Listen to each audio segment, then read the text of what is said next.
Donc aujourd'hui, dimanche 10 août 2025, Évangile de Jean, séance 27. Donc on est toujours dans Jean 5 et je fais un peu une suite de la semaine dernière, comme Michel le disait. C'est une occasion de parler de louange puis de musique.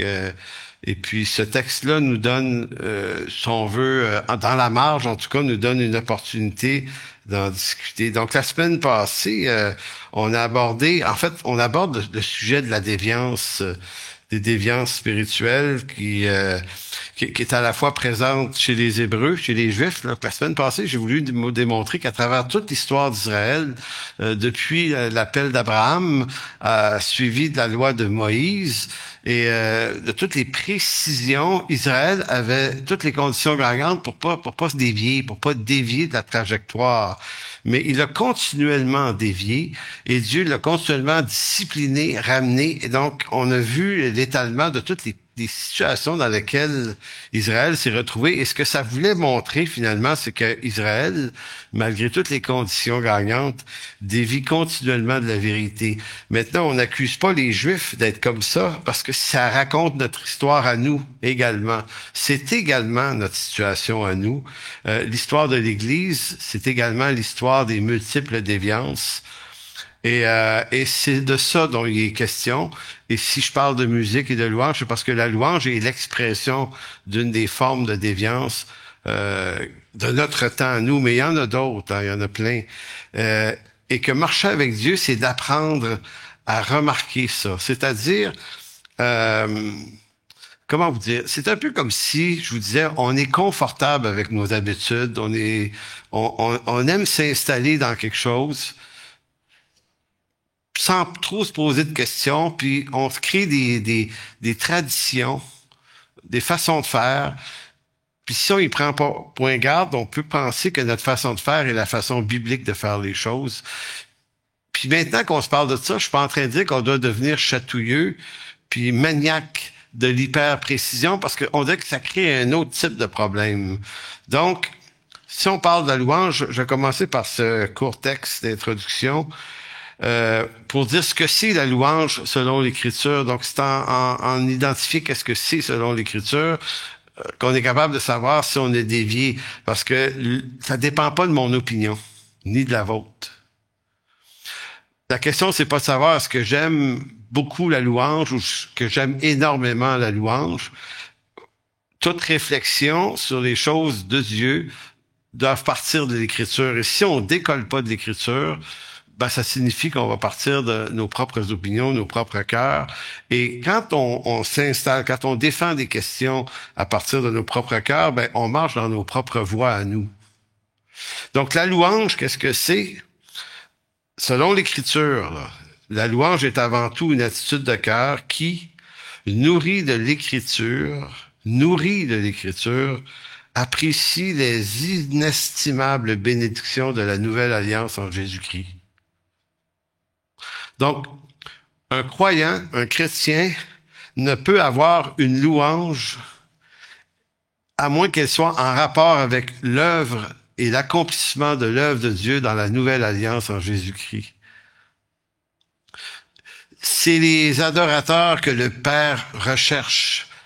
On ne lira pas Jean chapitre 4, versets 22, 23, 24, 25, quand Jésus parle à la femme samaritaine, mais c'est dans ce texte quand même où Jésus dit à la samaritaine, les adorateurs que le Père demande, au sens invite, c'est ceux qui adorent Dieu en esprit et en vérité.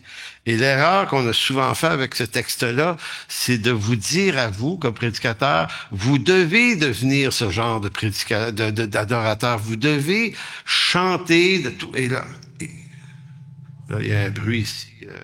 Okay. Donc, vous devez devenir ce genre d'adorateur-là, et on fait pas la distinction que Jésus parle pas de chansons dans Jean 4.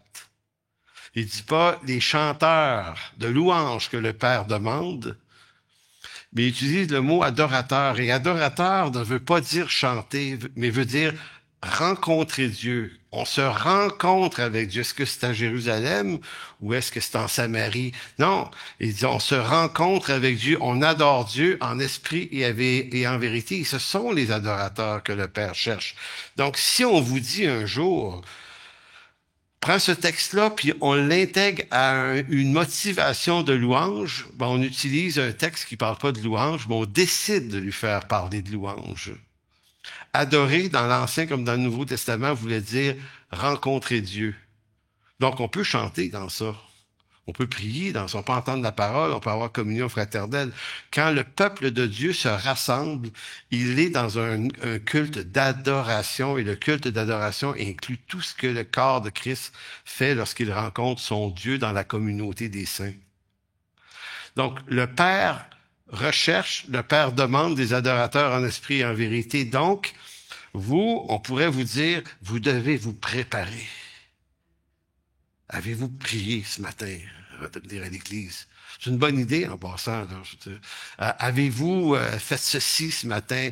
Êtes-vous entré chez vous dans la présence de Dieu avant de venir aller à l'église? Donc là, on s'est inventé une foule de concepts pour dire, ben, au cas où vous l'auriez pas fait, gang de charnel, nous le ferons arriver pour vous. On va chanter et ça va amener la présence de Dieu. Cette idée-là est introuvable dans l'Écriture. Introuvable. C'est une pure invention, c'est une déviation de la vérité, mais parce qu'elle a l'air vraie, on l'estime vraie. Maintenant, une vérité n'est pas vraie parce qu'elle nous semble vraie. Elle est vraie seulement si elle est soutenable clairement par l'Écriture. Donc, nous ne faisons pas venir la présence de Dieu le dimanche matin, frères et sœurs, parce que le Christ habite au milieu des siens. Déjà. C'est une grâce. Donc, il n'y a pas une vertu, une émotion quelconque de nous qu'on arriverait à provoquer et qui, là, mettrait Dieu en haut au défi qui nous regarde en disant, on y va-tu, notre présence? Puis là, le Saint-Esprit dit, ils sont pas tout à fait prêts, ils chantent pas assez fort. Ils louent pas assez. Ils méritent pas notre présence. Et là, vous avez des chants qui vont stimuler ça pour, c'est faux. C'est une pure invention. L'Écriture ne parle jamais de ça. Donc, Christ est au milieu de nous. Par sa fidélité. Donc, les adorateurs que le Père cherche, c'est ceux qui adorent en esprit et en vérité. Donc, esprit et vérité, non pas dans une attitude d'esprit de vérité, mais dans une condition de nouvelle naissance. En esprit, c'est-à-dire seuls ceux qui sont nés de l'esprit, nés de nouveau, peuvent se rencontrer avec Dieu. Et dans la vérité ici fait référence à Jésus-Christ qui est le chemin, la vérité et la vie. Donc, en esprit et en vérité, en esprit veut dire être né de nouveau. Donc, comme Paul dirait dans Tite, chapitre 3, la nouvelle naissance, c'est une naissance de l'esprit. Et en vérité, parle Jésus-Christ qui est le chemin et la vérité. Donc, le Père demande des gens qui sont en Jésus-Christ, nés de nouveau. C'est les adorateurs que Dieu demande, c'est des gens nés de nouveau. Là, ici, on peut être dans des bonnes dispositions ou dans des moins bonnes dispositions. Là, tout ça se peut. Vous voyez? Mais c'est pas de disposition de cœur dont Jésus parlait dans Jean 4, c'est dans notre condition de racheter. Donc, c'est pour ça que des fois, on utilise des versets, puis on leur fait dire quelque chose qu'ils disent pas. Donc, Jésus ne dit pas, venez chanter, puis préparez-vous avant. C'est ça que Dieu veut. Non, c'est la nouvelle alliance dont il parle dans Jean 4. La nouvelle alliance, il dit, je mettrai mon esprit en vous. Donc, quand il dit à la femme samaritaine, en esprit, en vérité, il est directement connecté sur Jérémie 31. Il dit, je viens instituer une nouvelle alliance par le Saint-Esprit. Donc, c'est pour ça que il y a une déviation énorme aujourd'hui parce que là, on a décidé de pas se casser la tête avec les précisions des textes parce qu'on dit, ah, la théologie, ça c'est pas important. Ce qui est important, c'est ce qu'on est en train de vivre. Oui, mais si ce qu'on est en train de vivre est à côté de la traque de la vérité de l'Écriture, on entre dans une déviance. Maintenant, si on dit, ouais, mais c'est si grave que ça. Ben, les déviances fonctionnent comme un chapelet. Un grain à la fois de plus à s'éloigner de la vérité. Pour bout de l'affaire, t'es en train d'adorer toute autre chose. Donc, c'est l'histoire d'Israël qui voulait adorer Dieu et qui finissent avec un veau d'or. Ou qui finissent avec un Baal en pensant que c'est lui l'Éternel parce qu'Élie leur fait réaliser, est-ce que c'est Baal qui est l'Éternel ou est-ce que c'est l'Éternel qui est l'Éternel? On va faire un exercice et ça a été montré dans le premier livre des rois. Donc, c'est pour ça que moi, ce qui m'intéresse, c'est de dire, est-ce qu'on est ému, attaché, on est à la poursuite de l'émotion des choses telles qu'on les veut, alors que marcher avec Dieu, c'est souvent renoncer à ce qui nous semble bon pour apprendre à obéir à une parole qui, des fois, vient contredire nos émotions, nos cœurs. Donc, c'est pour ça qu'on dit la louange est avant tout autre chose, une attitude du cœur qui, nourrie de l'Écriture, apprécie les inestimables bénédictions de la nouvelle alliance en Jésus-Christ. Cette attitude de reconnaissance peut aussi être chantée. Mais avant d'être chantée, elle doit être saisie par la Nouvelle Alliance. Sans une connaissance précise de la théologie de la Nouvelle Alliance, la louange se trouvera livrée aux déviances des requêtes de l'homme qui la récupéreront pour quémander à Dieu des bénédictions. Donc là, comme on disait la semaine passée, la louange devient l'occasion d'être revêtu de puissance, alors que la louange ne sert pas à ça. Puis toute une pléiade de séries d'abondance et d'échanges, comme si la louange, pour certains chrétiens, est c'est transactionnel. Je te loue et en échange, tu vas me revêtir de quelque chose. Je te loue, en échange, tu vas briser mes chaînes, abattre les murailles, tu vas faire ci, tu vas faire ça. Et donc, la louange devient l'espèce de truc qui règle tous les problèmes dans ta vie. Si tu loues, tu vas guérir. Si tu loues, tu vas être délivré. Alors que si tu reviens au texte du Nouveau Testament sur la louange, tout ça n'en fait pas partie. Donc, faut choisir de marcher avec Dieu ou de suivre nos propres voies au nom de Jésus, mais sans l'Écriture. Donc, Jésus disait, Jean 5, 36, « Moi, j'ai un témoignage plus grand que celui de Jean-Baptiste, car les œuvres que le Père m'a donné d'accomplir, ces œuvres même que je fais témoignent que de moi, que c'est le Père qui m'a envoyé, et le Père qui a envoyé a rendu lui-même témoignage de moi, mais vous n'avez jamais entendu sa voix, vous n'avez point vu sa face, et sa parole ne demeure point en vous. » Et là encore, sa parole ne demeure point en vous, et parce que vous ne croyez pas en celui qui l'a envoyé. Et pourtant, verset 39, il dit, vous sondez les Écritures. Alors, ils sondent les Écritures, mais de l'avis de Jésus, sa parole ne demeure pas en eux. Alors, tu dis, Jésus, attends une minute. Ils sondent les Écritures, tu le dis toi-même, donc sa parole demeure en toi. Il va dire, ils sondent les Écritures, mais ça ne signifie pas que la parole demeure en eux. C'est vraiment intéressant d'éplucher ça. Vous sondez les Écritures parce que vous passez en voir en elles la vie. Ce sont elles qui rendent témoignage de moi et vous ne voulez pas venir à moi pour avoir la vie. Donc, les Juifs sondaient les Écritures pensant avoir en elles la vie, mais n'ont point trouvé la vie en Jésus parce qu'elle pointait vers lui. Pourquoi? En fait, la raison est, il suffit d'y penser. Pourquoi Jésus leur dit ça? C'est parce qu'ils cherchaient dans l'Écriture quelque chose d'autre qui allait approuver leurs us et coutumes à eux. Vous comprenez l'idée? Ils l'ont fait, on le fait. C'est-à-dire qu'on cherche dans l'Écriture quelque chose qui pourrait justifier notre façon de vivre notre vie chrétienne. On est fort dans ça. Parce qu'évidemment, on n'est pas assez cave, excusez l'expression. On n'est quand même pas assez cave, on va dire. Je vais dire imbécile, mais bon. Pour trouver des raisons non bibliques.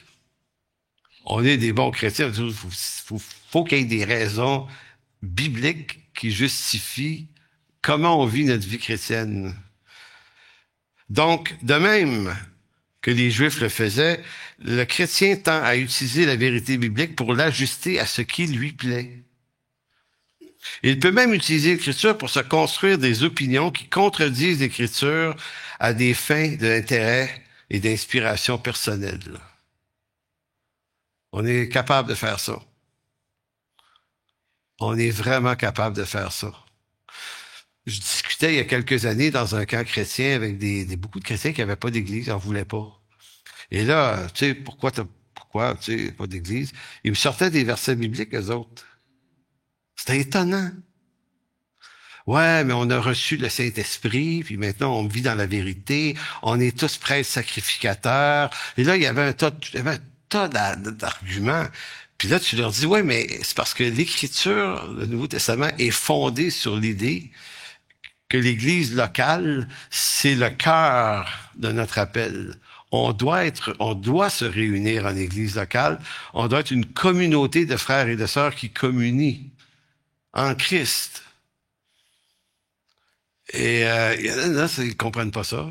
Mais non, en fait, c'est pas qu'ils comprennent pas, c'est qu'ils sont capables de trouver dans l'Écriture des raisonnements bizarres qui les justifient.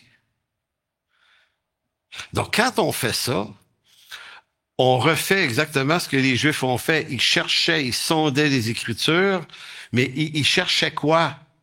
Ben, ils cherchaient des justifications qui leur permettaient de pas répondre au Messie, qui est celui dont l'Écriture parle. Elle pointe vers lui, mais dit, vous venez pas à moi. Mais pourquoi ils viennent pas à lui? Parce qu'ils se sont donné un train de raisonnement biblique, des traditions, des coutumes, qui les amènent à coutumes et traditions qui renversent l'Écriture. Et Jésus leur a reproché cette chose-là.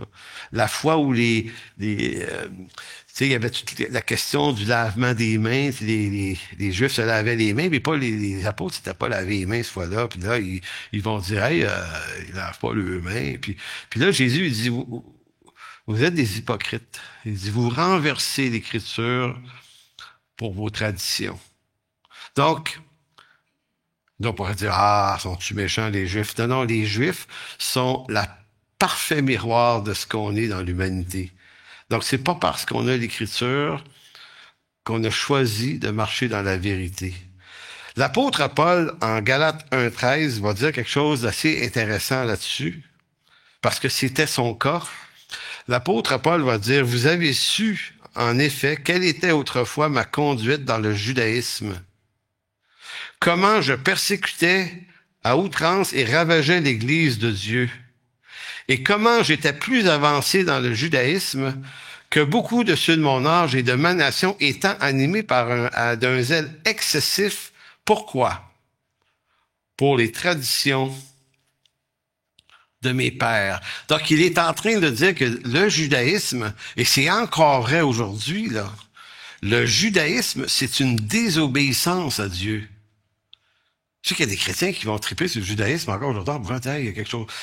C'est une désobéissance à Dieu. C'est une résistance au Messie. C'est le refus de reconnaître Jésus comme Messie. C'est une forme de rébellion. Pas une bénédiction. Et l'apôtre Paul le dit très bien, j'étais le plus brillant de la gang, moi j'étais plus avancé que tout le monde. J'étais tellement fort dans les traditions de mes pères que j'étais le plus en colère de tous. C'est pour ça que moi j'ai tué des chrétiens. C'était à ce point que j'étais aveugle. Et là, si vous continuez à lire le texte de Galates, il va vous dire, mais heureusement que le Seigneur lui est apparu sur la route de Damas. Je suis Jésus que tu persécutes.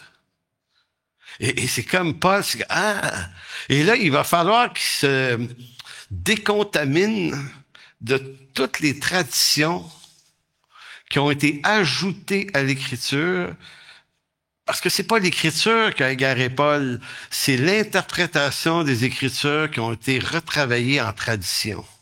Et les traditions, souvent, ça devient du ciment puis du béton plus fort que l'Écriture elle-même. Donc, l'Église de notre temps adopte aussi des idées qui deviennent des traditions que nous disons venir de l'Écriture, traditions qui en viennent à supplanter l'instruction de l'Écriture sans qu'on y prenne garde. Exemple, c'est moi qui a déjà commis cette erreur. Nombreux sont les chrétiens, dont moi le premier, qui croyaient un jour que Dieu considère la sincérité du cœur de l'homme comme une vertu tout aussi valable que les vérités bibliques. Donc, c'est comme si on dit, c'est une erreur, mais je suis sincère. Donc, un jour, je suis dans ma première année de vie chrétienne et je joue de la musique dans un band rock progressif dans le monde. D'ailleurs, Benoît, tu te souviens des gars de Cook que tu connaissais? Ouais. Benoît, il venait de la même école que ces gars-là à Laval. Euh, excellente ville en passant. Là. J'ai fêté le 60e anniversaire de Laval, moi. Hein? Mon frère Gilles, il m'a eu des billets avec Chantal. On est allé voir l'Orchestre symphonique de Laval, c'est excellent. Donc, j'aime les Lavallois. C'est bon. Mais, mais toujours est-il que je me souviendrai tout le temps, j'étais jeune croyant, je commence à aller à l'église, et puis je fais un peu de musique avec Jean de Courville, puis la musique, la louange, tout ça, puis bon, j'aime bien ça, je suis chrétien, puis j'ai un kit de son, je le fournis à l'église, puis moi, je trouve que j'en fais des bonnes choses. Puis, hey, moi, là, j'ai fourni mon kit, puis mes affaires, puis j'en avais de l'équipement, fait que, tu sais, on se trouve bon vite, hein. Puis, on marchande, c'est transactionnel, gars, Seigneur. Moi, là, je sers ton église, donc je vais continuer à faire de la musique dans les bars avec mes amis, parce que ça, c'est mon métier. J'essayais de me bâtir une idée, là. J'ai travaillé fort là-dessus, jusqu'au jour où je lis 1 Samuel 16 qui dit « Dieu regarde au cœur ». Donc, un soir, au Parc Rimbaud, on est quelques chrétiens là, et puis il y en a un, c'est un homme qui est venu une fois à l'église. Je l'ai jamais revu, cet homme-là, après. Fait que c'était un envoyé de Dieu, probablement, pour me dire quelque chose que je voulais pas entendre, mais il me l'a dit pareil. Fait que ce monsieur-là, plus âgé dans la foi, me dit « Ah, t'es nouveau, non? Ouais, OK, bon, tu viens ta vie au Seigneur, ouais, fait pas longtemps, fait quelques mois, OK. » Il dit « Qu'est-ce que tu fais dans la vie? » Ben, tu sais, moi, j'avais deux choix.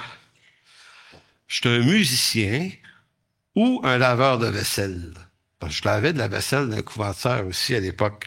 Devinez qu'est-ce qui est plus intéressant à dire. Laveur de vaisselle. J'avais tendance à dire non, moi je suis un musicien. Tu sais, ça sonne mieux d'une discussion. Puis, et là, il dit ah oui, puis il dit ah ok, tu joues à l'église, ouais. Mais là, j'ai dit, ben, je fais partie d'un groupe qui s'appelle The Jellos. On avait une affiche, il y avait un bol de jello qui débordait avec une cuillère, une fourchette, c'était dans une cuillère. Donc, c'était ça.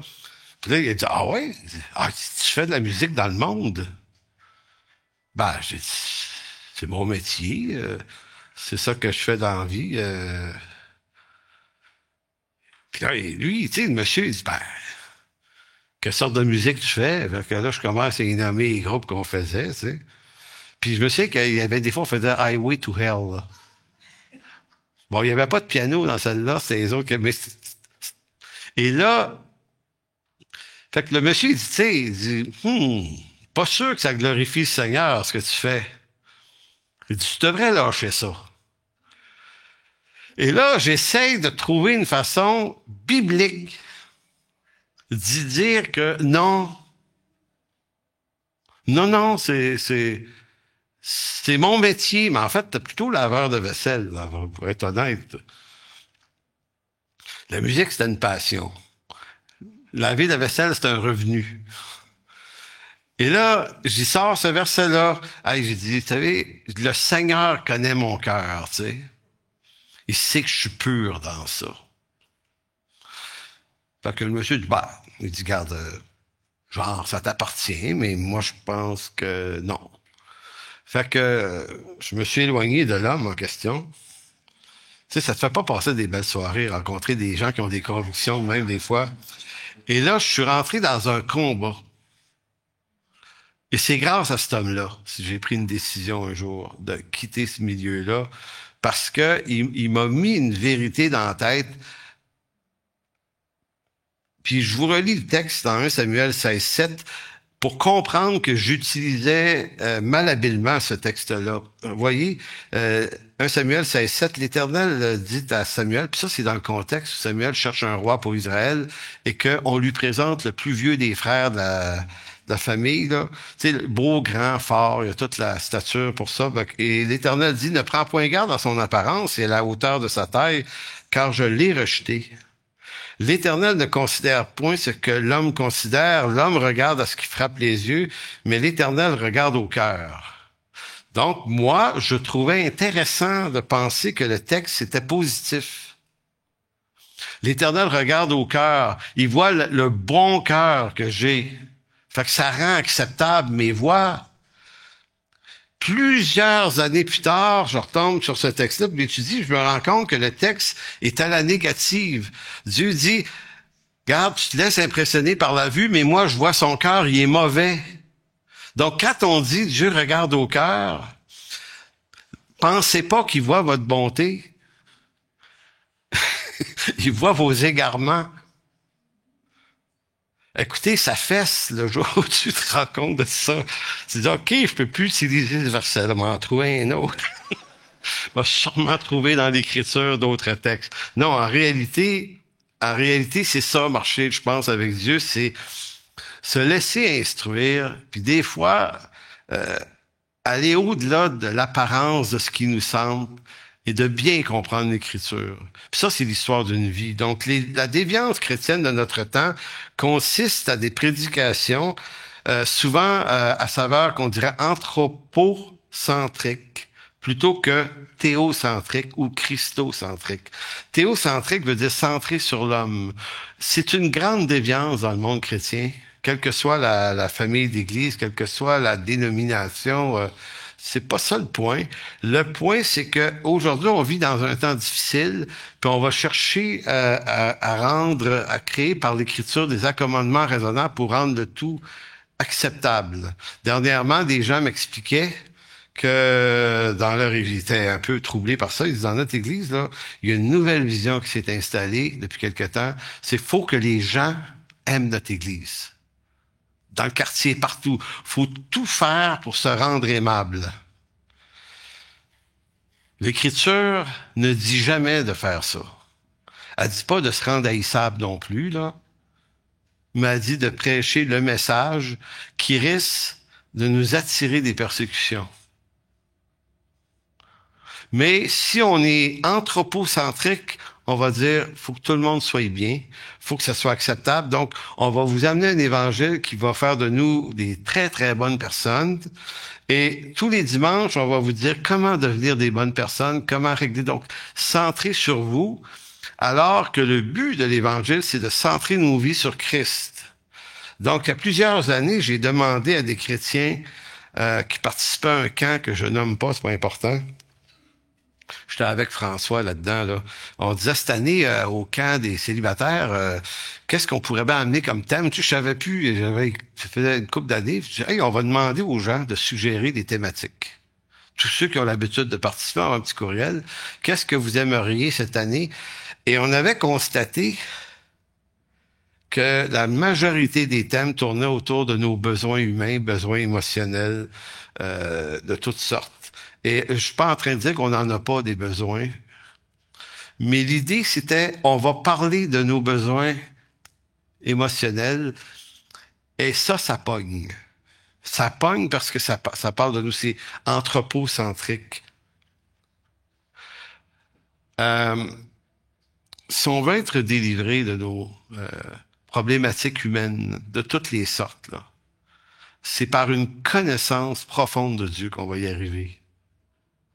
Plus on fouille dans nos âmes, plus on trouve un puits sans fond. Alors que Dieu, sa parole, sa lumière qui éclaire notre chemin, éclaire des choses où on trouve notre délivrance. Mais ça, c'est pas populaire parce que ça s'appelle la théologie. Aujourd'hui, de nombreux chrétiens vont rester coincés dans leurs problèmes parce qu'ils ne savent pas qu'une bonne partie de ces problèmes serait réglée par une meilleure et juste connaissance de l'Écriture. Et en passant, je suis pas en train de dire qu'on peut pas avoir besoin, quelquefois, de professionnels en santé mentale. Il y a des problèmes qui nécessitent qu'on ait de l'aide. Et de ce type d'aide-là. Puis faut aller la chercher quand on en a besoin. Là, ici, ce dont je parle, c'est la multitude des problématiques humaines qui sont pas des immenses problèmes, mais qui nous perturbent la vie pour toutes sortes de raisons. C'est une connaissance profonde de la souveraineté de Dieu et de la providence de Dieu. Ces deux choses-là, providence de Dieu, souveraineté de Dieu. Un croyant qui se met à étudier ces deux affaires-là va se débarrasser d'une bonne partie de ses inquiétudes. Et je lance pas ça en l'air pour rien, c'est les meilleurs remèdes. Si vous voulez lire quelque chose qui va vous aider dans tous vos problèmes, vous pouvez acheter le livre de John Piper, La Providence de Dieu. C'est une brique. Mais c'est un grand médicament. Parce que à travers cet ouvrage-là, tu vois Dieu dans toutes les circonstances de ta vie. Fait que t'es pas abandonné. Parce que si tu te sens abandonné, puis si l'Écriture vient pas nourrir ton âme, tu te sens souvent seul, abandonné par Dieu, par les gens. Et là, tu te cherches des ressources. Si ta ressource, c'est pas Jésus-Christ, ben tu vas tourner sans fin à essayer de trouver des solutions. Et là, tu vas aller participer à des soirées de louanges qui vont te dire « Hey, le Seigneur va abattre tes chaînes. Il va te revêtir de puissance. » C'est quoi qu'on avait dit? La louange, ça anime l'esprit de la puissance de Dieu dans ta vie.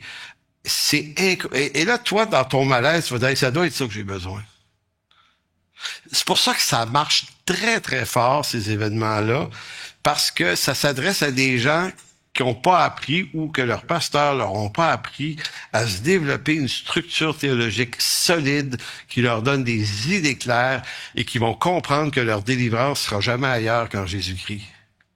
Ça sera pas par la louange. La louange, ça va suivre après, parce que c'est important, la louange. La louange, c'est notre action de grâce après. Après la délivrance. Et non pas le moyen d'acquérir à la délivrance. La délivrance est par l'Éternel et sa parole. Une des preuves de ça, encore une fois, je cite mon grand héros, moi, dans l'Écriture, c'est Daniel le prophète. Je vous dis, allez lire le livre de Daniel, là, juste, pas pour les prophéties de la fin des temps, bien que c'est de ça parle, mais allez lire Daniel en vous concentrant sur la foi et la sagesse de cet homme-là. Il est une source d'inspiration et de délivrance. Moi, là, c'est le personnage dans l'Ancien Testament qui m'a aidé le plus. Puis il sait pas, je vais lui dire un jour. Vraiment, je regarde cet homme-là, puis je dis, OK, lui, ah, ouais. Donc, Daniel le prophète a été en mesure d'affronter avec paix, classe et élégance les outrages d'une déportation à Babylone. Donc, Daniel à Babylone, c'est un homme qui est en rébellion contre personne. Et ça, vous savez, c'est beaucoup plus facile d'être en colère contre les événements du temps présent, là, puis de se plaindre tout le temps, là. Ça, c'est facile. Vous n'avez pas besoin de foi pour ça. Vous avez juste besoin de laisser vos cœurs s'exprimer. La foi, là où elle est la plus forte, c'est d'être capable d'y renoncer. Parce que tu vois quelque chose de mieux, de plus. Et cette chose-là de plus qu'il y avait à voir dans la déportation cruelle. Écoutez, les armées babyloniennes ont fait un massacre à Jérusalem, là. Écoutez, c'est pas quelques coups de fouet qui ont tué des centaines de millions de personnes. Pas de millions, de milliers. C'était écœurant le carnage qu'ils ont fait. C'est un génocide. Et Daniel, lui, fait partie des sages qu'on déporte à Babylone, puis qu'on entre dans les palais de ce prince cruel qui s'appelle Nebuchadnezzar. Et par une sagesse qui est difficile à comprendre, il décide de faire partie de la cohorte des sages qui vont l'aider à comprendre des choses. Il faut que l'homme qui s'appelle Daniel ait vu quelque chose, compris quelque chose. Parce que certains diraient, ah, il s'est ramolli, c'est un lâche, il veut pas sortir de botte, réveille-toi, tu sais, des niaiseries comme ça. Non, Daniel, il dort pas, il voit clair plus que tout le monde. Pourquoi il voit? Qu'est-ce qu'il a vu? Daniel, il y a Daniel savait deux choses. Il savait deux choses. D'abord, il savait, d'après le prophète Jérémie, que la chose avait été voulue par Dieu. Donc, d'après le livre de Jérémie, il savait que Dieu était parfaitement souverain sur cette déportation et qu'elle durerait 70 ans. Il faut savoir que Daniel et Jérémie, c'est deux hommes qui vivent en même temps. On ne sait pas s'ils se sont connus, mais ils vivent dans la même génération. Jérémie, c'est le prophète qui prophétise que ça s'en vient. Jérusalem va être détruit, et on va créer un déportement vers Babylone.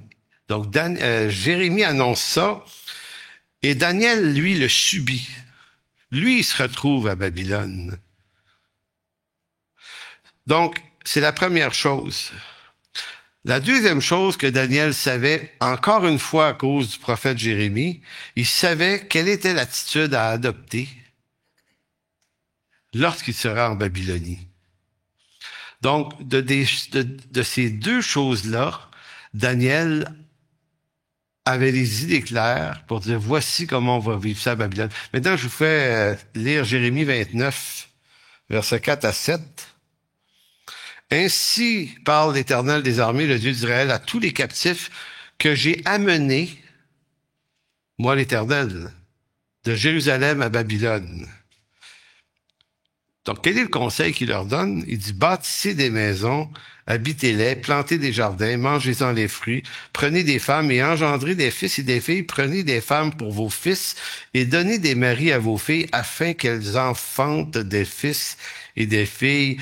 Multipliez-la où vous êtes et ne diminuez pas. Recherchez le bien de la ville de Babylone, où je vous ai amené en captivité, et priez l'Éternel en sa faveur, parce que votre bonheur dépend du sien. C'est le fun à lire. C'est comme si Dieu disait, Daniel, je vais te demander de poser un acte de foi qui défie ton entendement, parce que toi, tu as envie de les détester, ces gens-là, parce qu'ils ont abattu ton peuple. Ils t'ont sorti de ton confort de Jérusalem. Il y a tout pour les haïr. Moi, je vais te demander de ne pas les détester. Tu vas prier pour leur confort, parce que leur bénédiction et leur confort, là, ça va t'en amener à toi. C'est ça que je te demande. Et tout ça est voulu par l'Éternel. C'est pour ça que je dis que Daniel est l'un des modèles de foi que l'Écriture nous donne, un des meilleurs, parce qu'il sait que son émotion et son opinion sur les circonstances n'ont rien à voir avec la vérité. Pourtant, la vérité au sens humain du terme, c'est un génocide violent, cruel.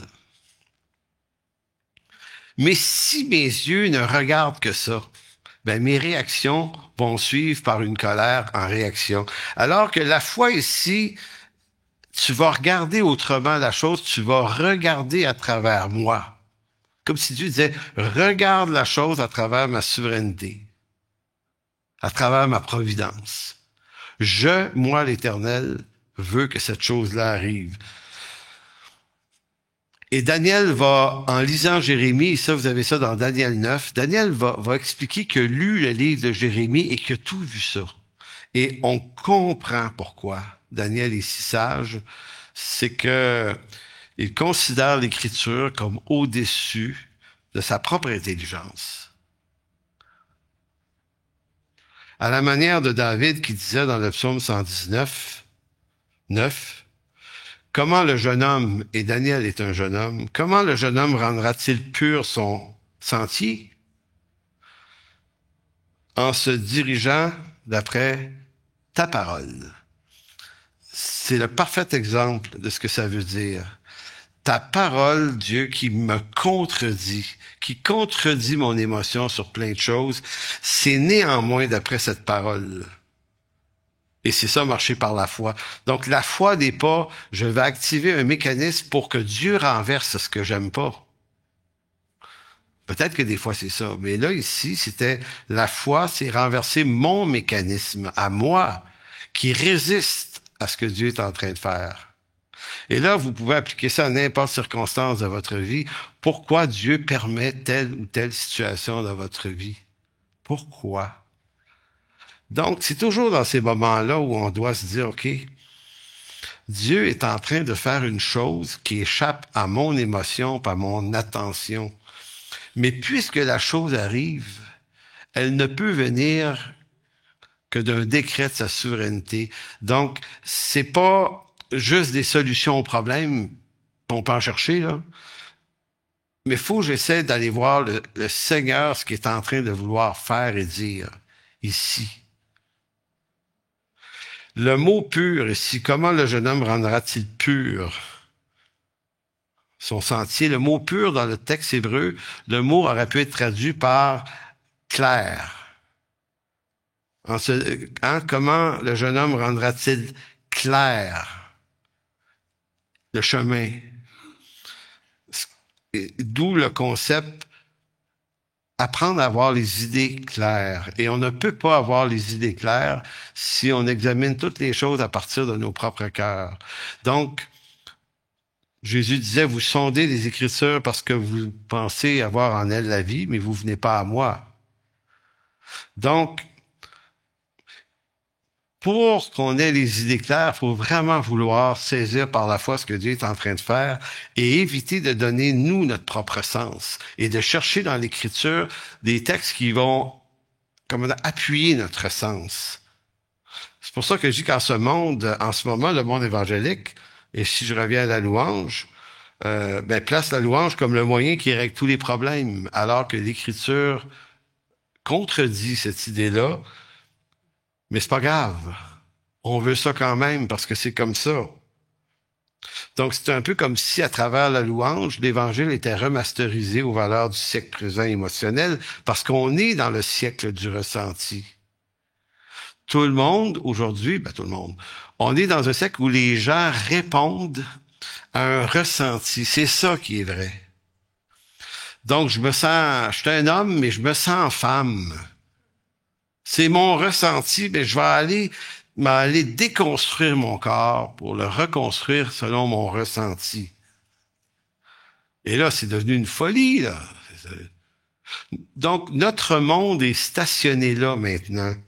Maintenant, vous allez dire, ouais, mais pas nous, les chrétiens. Désolé, mais on a une version chrétienne de la même affaire.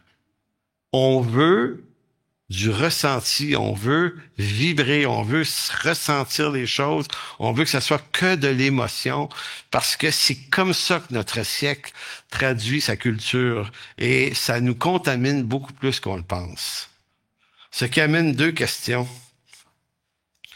Comment enseigner la foi chrétienne dans une culture en pleine dérive émotionnelle qui valorise le plaisir immédiat? C'est vraiment nous autres, ça. Comment? Donc, 3 réponses. La vérité biblique, elle, est objective et non subjective. Elle ne dépend pas de ce que l'on ressent, mais dépend strictement de ce que Dieu révèle dans sa parole. Deuxième réponse, la foi chrétienne repose sur des faits théologiques, mais aussi historiques, et non sur des émotions passagères. Troisième réponse, le christianisme n'est pas une thérapie émotionnelle, mais une transformation radicale du cœur par l'Esprit de Dieu. Le christianisme, c'est une transformation, c'est une nouvelle vie. Donc la foi chrétienne est raisonnable, elle est cohérente, est fondée sur la vérité, même si elle va à contre-courant des désirs humains et de nos propres désirs. Fait que c'est ça notre défi. Marcher avec Dieu, c'est à contre-courant. Et c'est pourquoi Jésus disait dans Jean chapitre 16, il dit, le monde aime ce qui est de lui. Donc, si on décide qu'il faut rendre ça aimable à ce monde, on va échouer parce que ce monde n'aime pas cette vérité-là. Il aime ce qui est de lui. Donc, la seule façon d'aimer l'Église, il y a une seule façon d'aimer l'Église, c'est par une conversion à Jésus-Christ. Autrement, pour les gens de ce monde, le christianisme et l'Église est une agression. Et c'est comme ça que c'est fait. Jésus a dit, s'ils m'ont persécuté, ils vont vous persécuter. S'ils m'ont haï, ils vont vous haïr. S'ils acceptent ma parole, s'ils acceptent votre parole, ils vont accepter la mienne aussi. Donc, ça passe par une conversion et non pas par remasteriser nos vies pour devenir absolument du bon monde. On n'aura aucun succès et on ne fera pas des conversions qui sont ajustées à l'Écriture. Deuxième question, deuxième point, la théologie explore, qu'est-ce qu'elle fait, là? Pourquoi elle est si puissante? Parce qu'elle explore la nature de Dieu, de l'homme et du salut. Donc, la parole de Dieu ou la théologie explore aussi la condition de l'homme, mais à travers le regard de Dieu. Si vous enlevez le regard de Dieu pour explorer la nature de l'homme, ben ça s'appelle de l'humanisme. Donc, on tourne dans un bourbier. Avez-vous remarqué que depuis que l'Occident, à peu près un siècle, a commencé à se détourner de Dieu, on note vers les années 1920-1930, là, il y a eu un virage qui s'est fait, et ça ne doit pas nous inquiéter en passant. Dieu est au contrôle. À part quand tu comprends ça, là, ça t'énerve plus, là, mais c'est ennuyeux, mais ça t'empêche pas de fonctionner. Mais le virage anti-chrétien a commencé à peu près dans ces années-là. Et on a commencé, à partir de là, à explorer les conditions et les problématiques de l'homme sans le regard de Dieu. On a dit, oh, c'est ça. C'est des bons dieux, c'est pas intéressant. On a mis la théorie de l'évolution à la place, on a mis d'autres choses. Puis on s'est dit, maintenant, là, l'homme est tellement intelligent, là. Il va régler ses problèmes. Donc, ça fait un siècle qu'on essaie de régler nos problèmes et ils se sont super amplifiés, nos problèmes. C'est incroyable, les problèmes de notre humanité. Je parle même pas des guerres, là. Juste la condition des humains en ce moment. Écoutez, je lisais un rapport sur les médicaments il y a quelques années au Québec. Et par année, aujourd'hui, il y a 2 fois plus de prescriptions pour les problèmes de santé mentale que de citoyens au Québec en 1 an. On va bien, hein? Quelles sont les conséquences d'une société qui abandonne Dieu? Qu'est-ce que Dieu fait avec elle? Il la livre à lui-même. Romains chapitre 1. Donc, c'est pour ça que l'homme et sa condition doivent être examinés par la nature et le caractère de Dieu. Donc, c'est à travers sa parole. C'est pour ça que le jeune homme va rendre clair son chemin par l'Écriture. Donc ici, 4 arguments qui expliquent ça. Dieu est saint et sa vérité est nécessairement inconfortable pour l'homme pécheur. C'est une normalité, ça. Deuxième normalité, la croix est un scandale. 1 Corinthiens 18. C'est un scandale. Paul, il dit, les Juifs cherchent des miracles, les Grecs cherchent la sagesse. Nous prêchons Christ crucifié. Scandale pour les Juifs. Puis, folie pour les Grecs. Bon. Paul dit pas, va falloir faire du travail là-dessus, il va falloir rendre ça moins fou. Ils se tourneront jamais vers Dieu. Ben non, c'est une folie. Puis les autres, c'est un scandale. Paul dit, non, c'est comme ça, mais quand c'est comme ça, c'est une puissance de Dieu pour le salut. Notre défi de foi, c'est que plus on veut rendre ça moins fou et moins scandaleux, moins ça marche. Et plus on laisse le message comme il est, plus il est puissant. Donc, la foi, là, elle veut quoi? Donc, l'autre point, la foi est un scandale, elle confronte l'orgueil humain et ne flatte jamais les passions humaines. Autre point, Jésus n'a jamais cherché à divertir quiconque. Il a enseigné, guéri et appelé à la repentance. Le Saint-Esprit transforme, oui, il ne stimule jamais les émotions. Lui, ça signifie pas que ça crée pas de l'émotion. Ça signifie que lui, son œuvre ne passe pas par une stimulation émotionnelle. Donc, une théologie solide rappelle que la foi chrétienne est une réponse à la vérité divine et non une quête de sensations dites spirituelles. D'où toute la problématique de la déviance. Et là, je reviens sur la question de la louange. Je vous lis 3 textes du Nouveau Testament, rapidement. Et ça, ces 3 textes-là, c'est ce que dit le Nouveau Testament sur la louange. Et il n'en dit pas plus que ça. Éphésiens 5,19 va dire « Entretenez-vous par des psaumes ». Puis le mot « entretenez-vous », le verbe, c'est le même verbe que pour langue, l'aléo. Donc, parlez-vous par des psaumes, par des hymnes, par des cantiques spirituels, chantant et célébrant de tout votre cœur des louanges du Seigneur. Rendez continuellement grâce pour toutes choses à Dieu le Père au nom de notre Seigneur Jésus-Christ. Donc, ça abat pas des murs, puis ça brise pas des liens. Là, ça. C'est notre réponse à la bonté de Dieu en Éphésiens 5. En Hébreux 13,15, par lui offrons sans cesse un sacrifice de louange, c'est-à-dire le fruit de nos lèvres qui confesse son nom. Colossiens 3,16, que la parole de Christ habite parmi vous abondamment, instruisez-vous, du mot didasco, ce qui veut dire enseigner, instruisez-vous et exhortez-vous. Pardon. Le mot exhortez-vous veut dire s'avertir, se corriger, là, ici. Donc, instruisez-vous et exhortez-vous les uns les autres en toute sagesse. Par quel moyen? Par des psaumes, par des hymnes et des cantiques spirituels chantant à Dieu dans vos cœurs sous l'inspiration de la grâce. Et quand l'apôtre Paul parle de la grâce, c'est toujours en rapport avec la nouvelle alliance, parce que la grâce, c'est une alliance. Donc, il n'est pas prêté à la louange toutes sortes de puissances.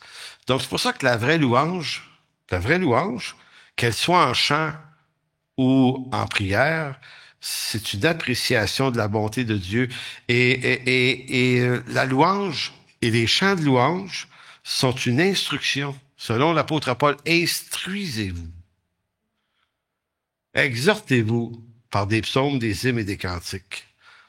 Donc, c'est pour ça que dans les milieux plus réformés, on s'arrange pour avoir des cantiques qui enseignent aussi. Il faut différencier entre cantiques qui instruisent et une action de grâce qui remercie Dieu pour la qualité et le contenu de l'instruction. Donc, aucun texte, et il y en a un ou deux autres, pas plus, il n'y a presque pas de texte dans le Nouveau Testament, sinon Apocalypse qui dit qu'on va chanter un cantique nouveau. Sinon, aucun texte du Nouveau Testament ne dit que la louange brise les chaînes, abat les murailles, débloque des puissances, nous aligne sur la puissance du Saint-Esprit, et je ne sais quoi encore. Donc, pourquoi de nombreux prédicateurs ou chantres affirment ce genre de choses? Pourquoi le font-ils? Soit parce qu'ils ne se donnent pas la peine de vouloir aller plus loin, ce qui est déjà en soi pas brillant, je pense.